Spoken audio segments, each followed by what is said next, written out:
right, this is Masters of Podcasting. I'm Conley. I'm Melissa. And today we're going to be talking about Season 2, Episode 9, Story of My Life. I think my favorite part of this episode, or one of them anyway, is Ginny in therapy trying to act her little ass off. My God, what a mess. What a clusterfuck. I really love the way Lizzie Kaplan played it because, obviously the psychiatrist knows what's going on, knows that she is not Barbara. He is good at his job, and he's good at seeing that there is a liar sitting in front of him. But so I just love how, he keeps calling Ginny out on specific things like, did you cry? You're not really showing any emotion for someone who was violently assaulted. And Ginny's like, oh, God, tears. Think of something sad.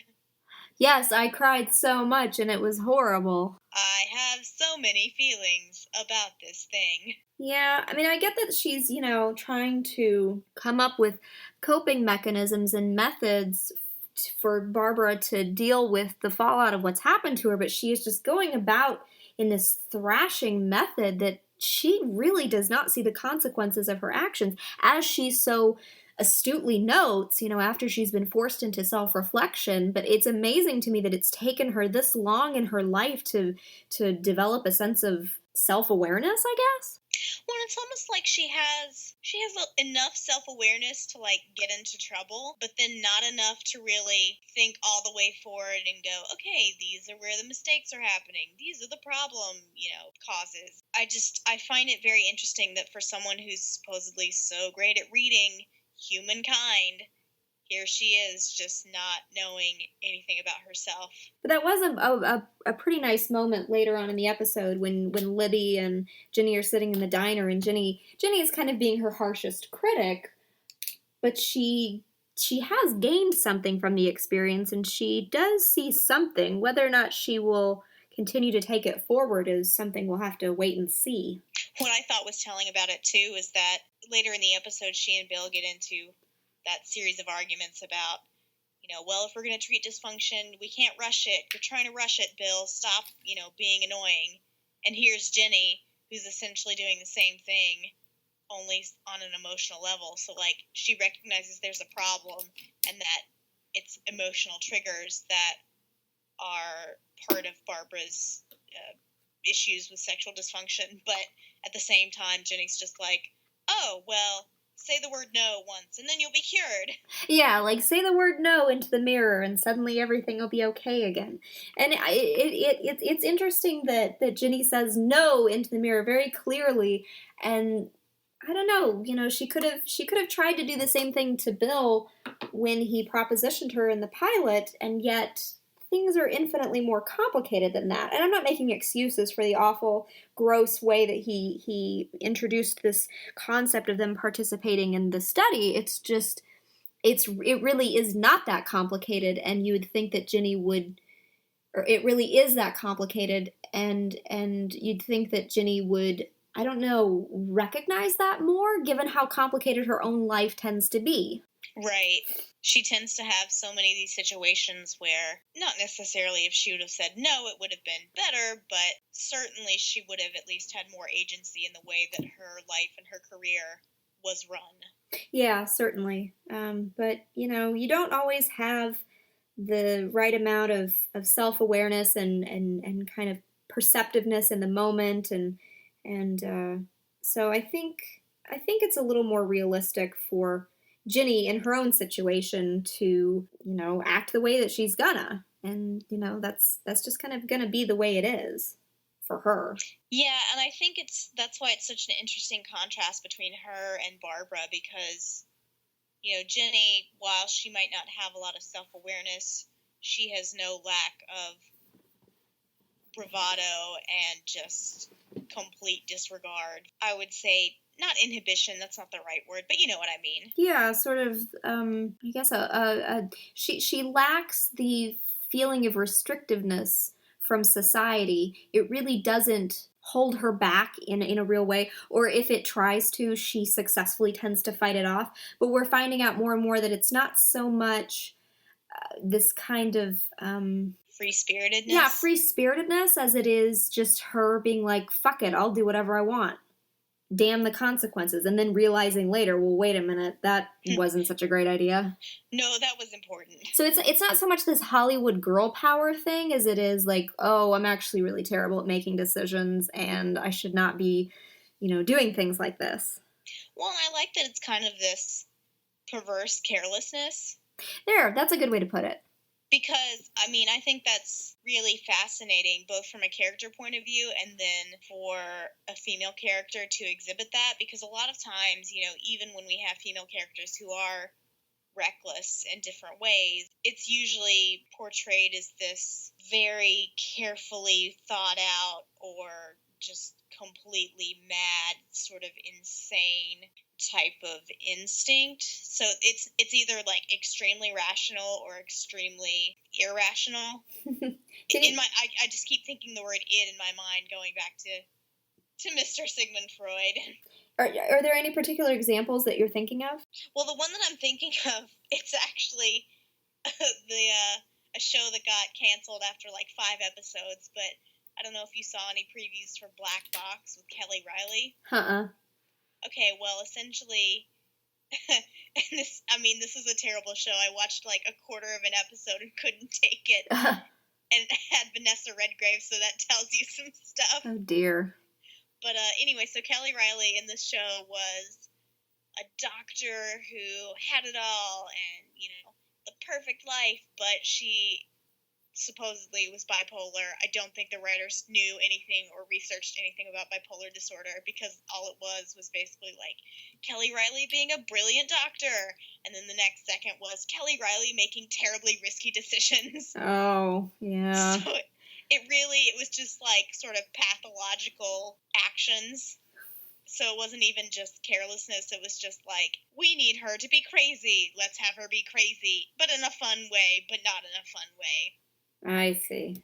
So I'm thinking about something like that where it's just, it either is a very purposeful break with convention and society and expectations, or it's just, I'm so crazy, I'm going to go and dance in this hallway.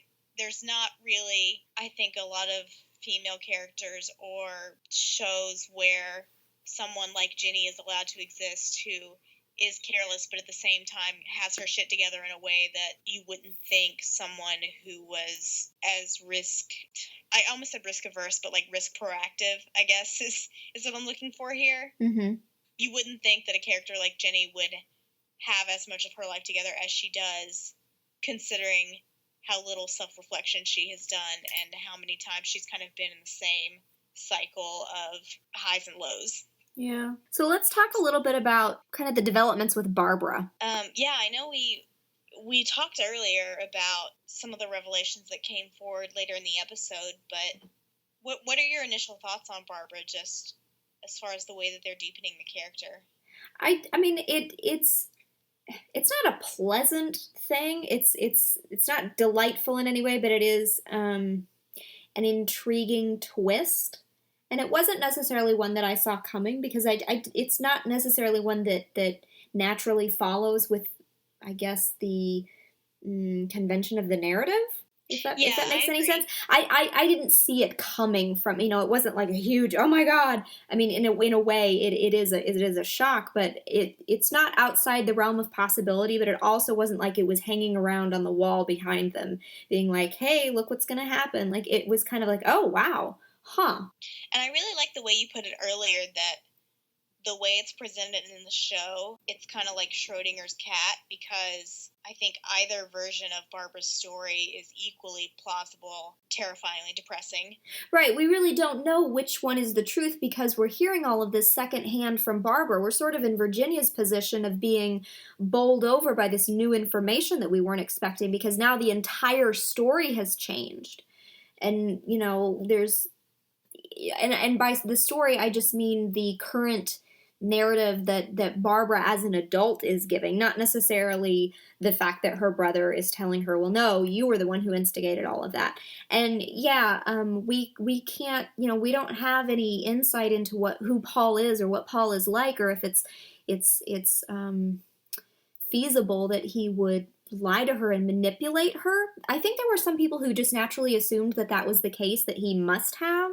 I'm not like defending him because we don't know who he is, but I just it's ambiguous. I think the writers left it ambiguous, and I think in a way the audience's perception of what may have happened says something about the audience's mindset. So I think people who react to that and immediately say, well, yes, he was manipulating her, that kind of says something about their mindset. Well, and I think, too, it's a much more common, I would say, trope, even for a storyline like this, where, a woman who has been assaulted, who is still in contact with that person. I just keep thinking of something like SVU, where you're watching the show and it's kind of like you keep seeing the red flags and the warning signs, and no, don't go back there, don't listen to him, he's just going to manipulate you, and then they just keep popping up. So in my mind, I feel like that may have been more familiar ground. Yeah. And so, I definitely see where everyone's coming from, because I too was thinking that was what happened. But my question is, I wonder if the writers honestly kind of split heads on where they wanted that particular storyline to go, and so that's why they left it maybe as ambiguous as it was, or if they're actually going to bring in some of these other different characters like Paul, or like, I don't know who else. It'll be interesting. I think we still need more information, but at this stage, it's just fascinating that they're just kind of releasing this storyline in slow bits and pieces and sort of letting it build further and further on itself. It's not just a straightforward story of a secretary who likes anal sex, and then it's not just a straightforward story of a woman who was, abused and now has this condition, and it's also not just a story about a woman who was committing incest with her brother, and it's not just any of these things. It just keeps building in complexity, and it's like this labyrinth that just keeps getting bigger and bigger the more that we know about it, which is true for psychological complexities. And it's just fascinating the way that they're playing this out. And I like too the way that they keep twisting it, not just on us, but on Jenny as well, because it's nice to see her just continually sort of thrown for a loop and really out of her depth.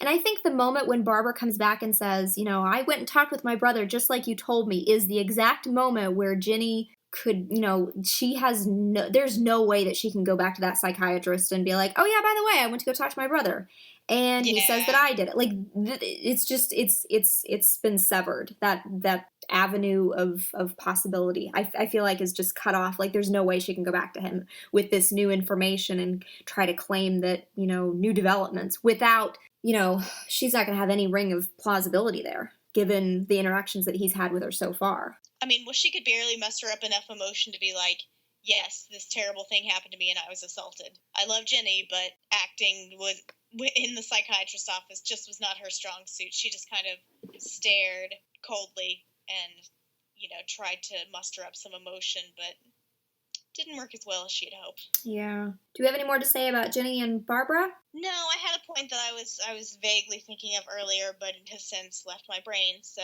That's okay. Back to the ether it goes. Yes, okay. What did we want to talk about next? It was Bill and Frank, right? Yeah.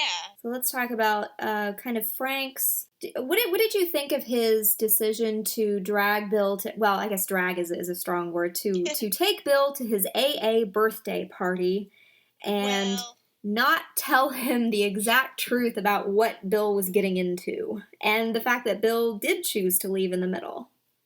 I mean, Bill getting dragged there cracked me up, if I'm being perfectly honest. It made me like Frank a lot more in this episode, and especially with this arc, because the way that they've drawn his character, initially in the last episode, what annoyed me was that he was kind of coming from, I will say, an Essie sort of stance, where it was like, I want my brother back, I want us to be in each other's lives, blah, blah, blah. And then in this episode, I think you get to the heart of his true motivation, which is essentially, I'm tired of the bullshit, and I'm tired of you not listening to me. And so that rang much more true to me than anything really that he did in the last episode. So despite the fact that it was terribly awkward and that Bill walked out in the middle of it, as Bill is wont to do, I thought that Frank bringing Bill to the AA meeting was a nice touch and a nice way for us to hone in on some parts of his character that maybe we wouldn't see otherwise. And I think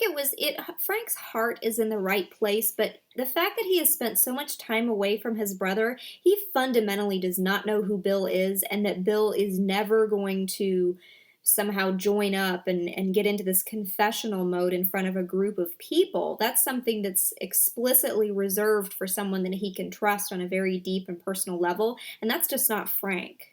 Well, see, I wouldn't say that he fundamentally misunderstands.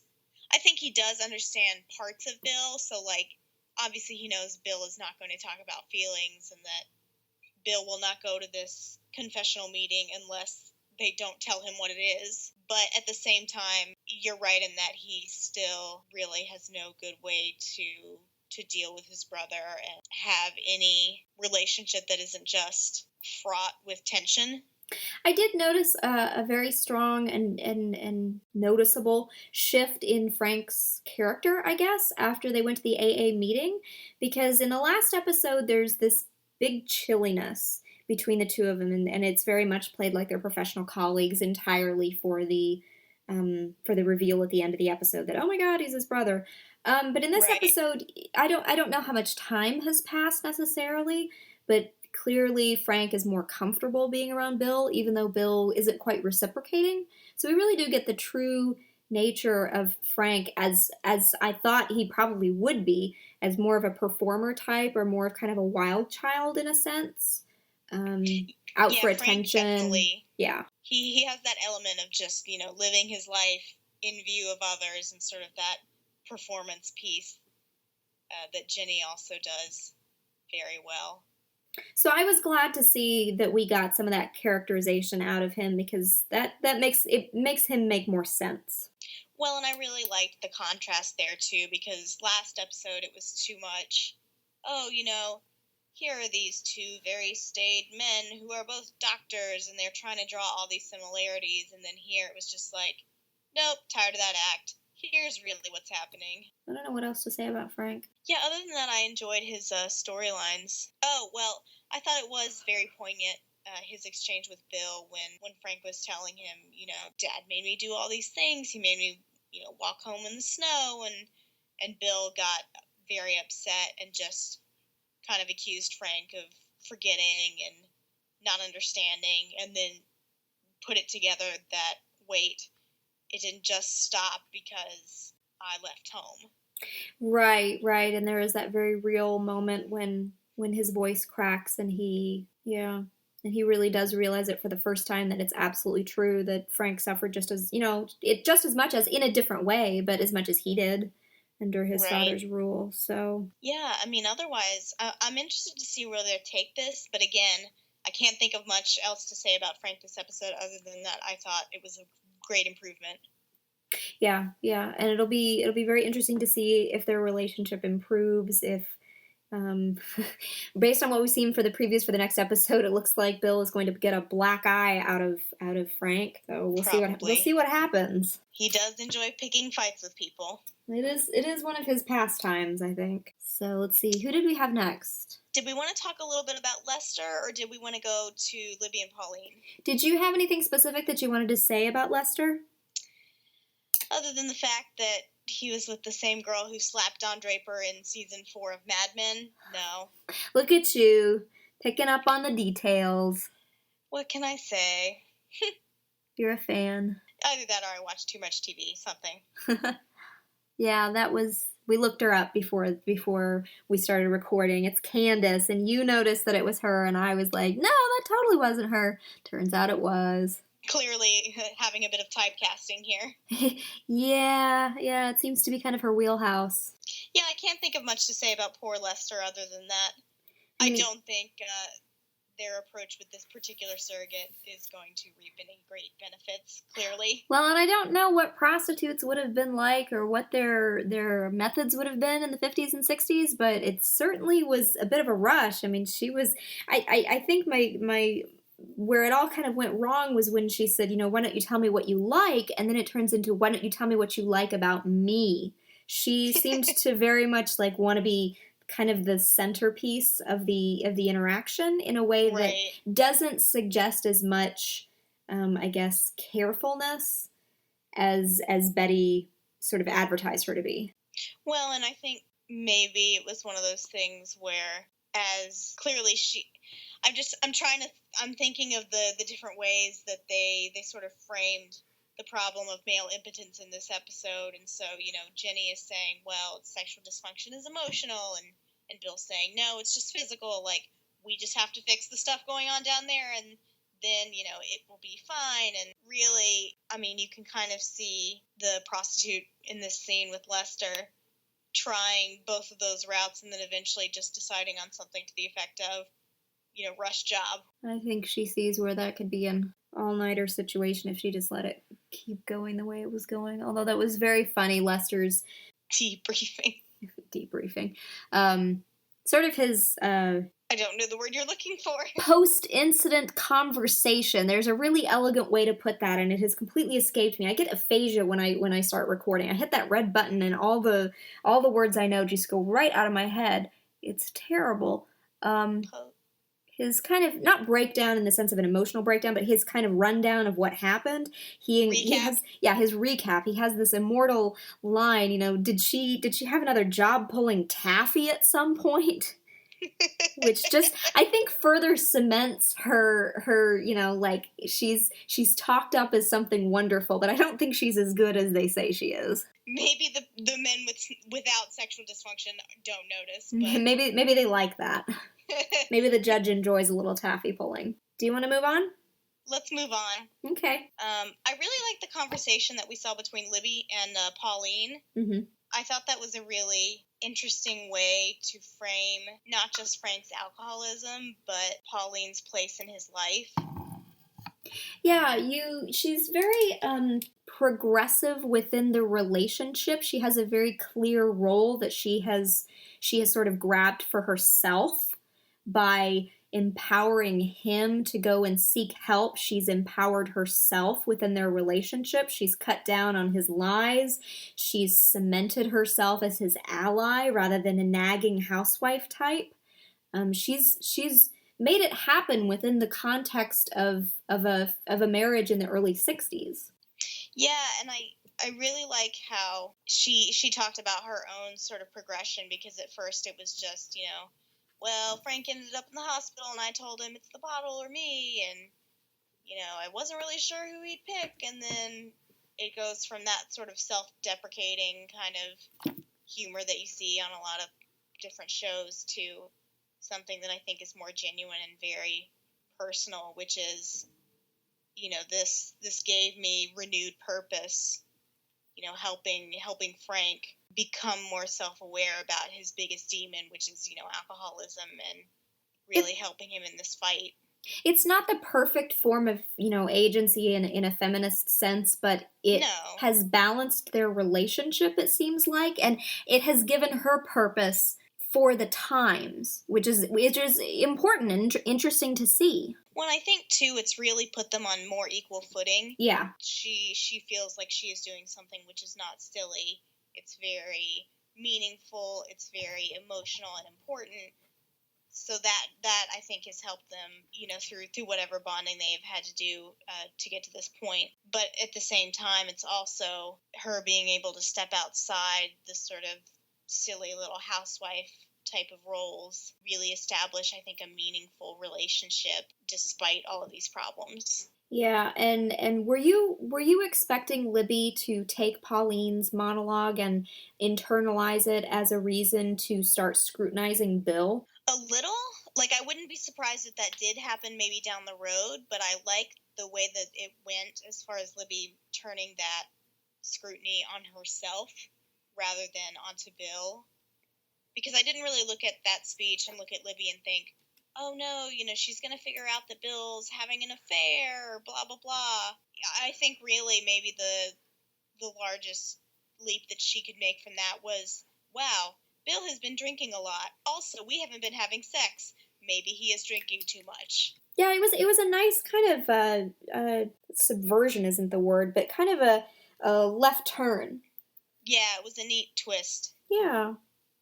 And it certainly jump-started Libby's thought process in terms of actually going and doing something that wasn't just, I guess, being a white knight at this point anyway. You know, it could have gone in a completely different direction when she went to the Corps offices and was talking to Robert and the lawyer. Because she has that moment where she's standing in the corner smoking and she says, you know, I've got real power here. I could send those men to jail. And you can see the beginnings of this, like, not power crazy Lady Macbeth type, but it's just like for the first time she realizes she likes that. Yeah, she does kind of like it, but you know, luckily Robert has the good sense to tell her, you know, this isn't going to work. You're not going to be able to lie on the stand, and they are going to rip you to shreds, and it's going to make us turn out even worse than we would have, you know, if you weren't testifying at all. Yeah, Libby, you're not Lana Turner, so just take a step back there, honey. But you know, it'll be nice to see where that goes. I don't know that they necessarily have enough episodes to really flesh out the character beats and kind of the storyline that I think they were hoping to with this B-plot with Libby. Considering how she spent so much of the season in very poor graces after the terrible things that she did. I'm wondering how quickly she can recover. I'm wondering if it can last. I'm wondering if it's going to land with only 3 episodes left. I'm not quite sure how smart a move it was to put this off until the 9th episode. As you say, they've only got 3 left, and if they're going to do anything at all with it without having a significant time jump next season, you know, they haven't really left a whole lot to work with, but I will say that at least I'm interested to see where it goes. Mm-hmm. And I think that a lot of the power dynamics, especially towards the end where, you know, she goes in and tells them that she wants to volunteer, and and she does offers that little snide little test, you know, I think that's an interesting marker of what we might see later. And there have been preview pictures showing up of Robert driving Libby somewhere in a car and a white police officer stopping them to question him. So she's going to get to witness firsthand, possibly, you know, police corruption, police racism, you know, get some more insight into white privilege. All good things, I think, for her to see at this point. Yeah, certainly. So once again, this is one of those plot lines where we're just going to have to wait and see. I'm just glad that they have, you know, stopped having her at home, you know, with the baby. Yeah. All episodes. It is a divergence from the biography itself. People have complained that it just kind of seems like they're trying to find things for her to do, and this just kind of feels tacked on. But it is, like we said in another episode, it is nice to have Libby get out of the house and have something to do. Well, and I don't think it feels completely tacked on. Like, yes, it's not organic to the story in the same way a lot of the other elements are, but it does feel natural for Libby to be attracted to a kind of forthright cause for human justice. Because, I mean, you know, Libby, as a young girl being abandoned by her father shortly after the death of her mother, I feel like Libby would have strong feelings about, you know, kids growing up a certain way and not having to be scared and alone. And so I think there are, you know, you could draw some commonalities there. Yeah. I don't know. Again, we'll see where it goes. All right, last thing we want to touch on. Next stop, impotence. Next stop, impotence. And a big confession from Bill. Now, I know that you mentioned before we started recording, there were some people who saw this as a straight-up manipulation of Jenny, the reveal of this particular bit of information. Yeah, I didn't see... I mean, there is a bit of... And someone was calling it outright deception, and I can see where it's a last-ditch effort to keep his sexual and deeply emotional connection with Ginny, but I don't see it as quite so calculating, given how panicked he is, given the heightened stakes of the situation. I think it's more of a desperate reaching out. You know, it's not the truth. Yeah. It's not, you know, the emotional, oh, I really care about you and I don't think we should stop. You know, because we went through this in episode 7. Ginny says, you know, we can't wrench ourselves apart from each other without something really horrible coming out of it. And yet we don't seem to have learned anything. We don't seem to have, solidified any of this. It's always the shifting sands underneath both of them, and I think it's obviously just going to continue that way. But yeah, I don't think it's quite so directly calculated as maybe some reviewers specifically are thinking. At least I didn't perceive it that way. Yeah, I didn't perceive it that way either, because I think for it to be calculating, I think Bill would have had to plan that very explicitly in the same way that he planned the reigniting of their affair once they, started meeting back in the hotel room after the time jump.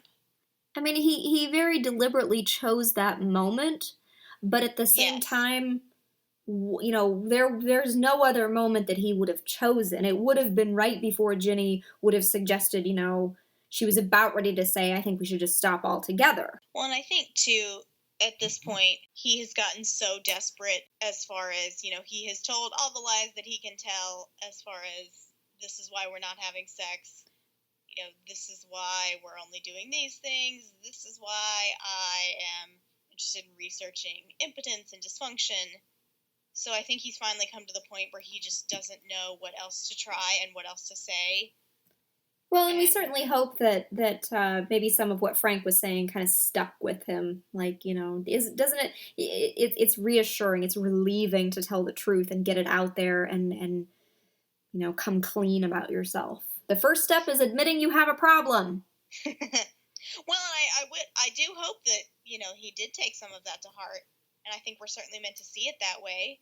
But at the same time, our Bill takes a very long time to learn some lessons. He does. It could have been half, maybe I'll tell the truth, and half, oh God, I can't think of a good lie. Crap. The first thing came out of my mouth. And how wrong were we from last week? Jenny had no clue. From the look on her face, she didn't know shit. Which is surprising, given the beginning of that conversation. I remember, Bill telling her, oh, well, I can't really do anything, so we'll just focus on you. And she says, that happens a lot lately. Yeah, but then at the same time, Jenny doesn't have a lot of self-perception, so maybe it's just kind of a blind spot. 2 blind spots. 2 big ones. So the blind leading them blind. I'm trying to think if I've actually got anything else to say about this scene other than the fact that I really enjoyed how it played out. Yeah, it ratcheted things up, and I did like the cinematography, the framing of them on either side of this gigantic beige space, the bed and the bedspread, and kind of what, this is really obvious, what was, what's between them, what's blocking them. Right. Yeah, I like that too. I thought that was a very strong scene, and especially given the revelation it contains. Some of the previews for next week seem to indicate that we will pick up very, very, very shortly after. Like immediately, in media res. Yeah. Yeah. In media res. Good times. Of that episode and that moment. So I'll be interested to see where they go with that. It'll be good times. Do we have any other topics that we want to hit? I don't think so, not for me. Do you want to close this episode out? Well, as always, you have been listening to another episode of Masters of Podcasting.